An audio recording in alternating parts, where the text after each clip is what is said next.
dia! Estamos na rota 40. Ultimamente não tá gravando muito porque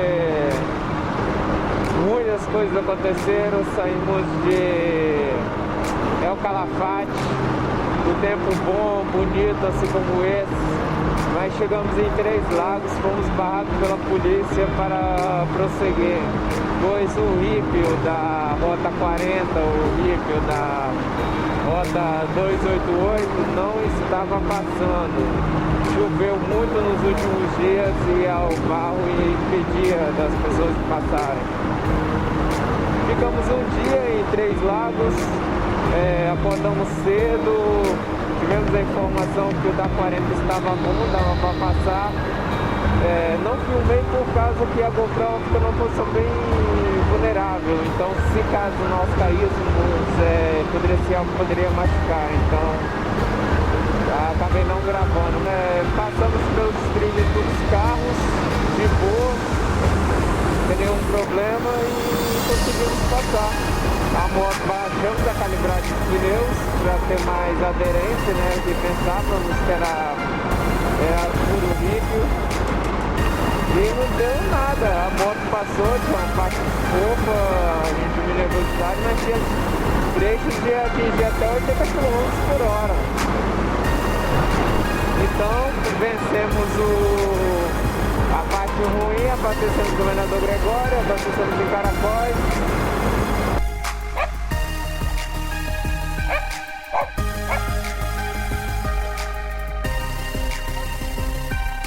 Queres tentar empurrar e pegar no tranco? Bom, tentamos ajudar um pouquinho, né? Empurramos a moto não pegou. Tudo indica que o motor tá travado. Vamos até a próxima cidade ver se a gente consegue ajudar.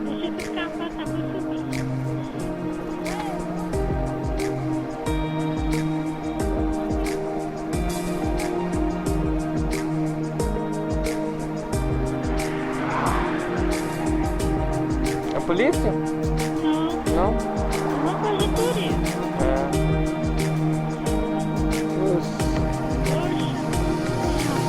Seria.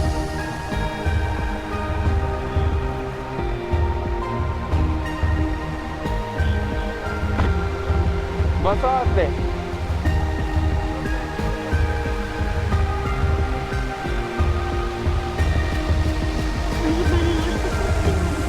Bariloche tem... Você que botar 68 para Bariloche. Não, a próxima parada é 68, é o Voltar.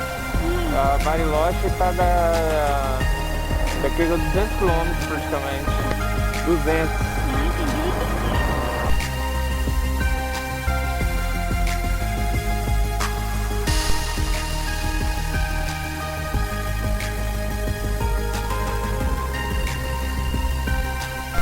Chegamos em Bariloche, depois de rodar 1.300 quilômetros, finalmente estamos conhecendo Bariloche.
Lago, aprendi a falar o nome, Olá.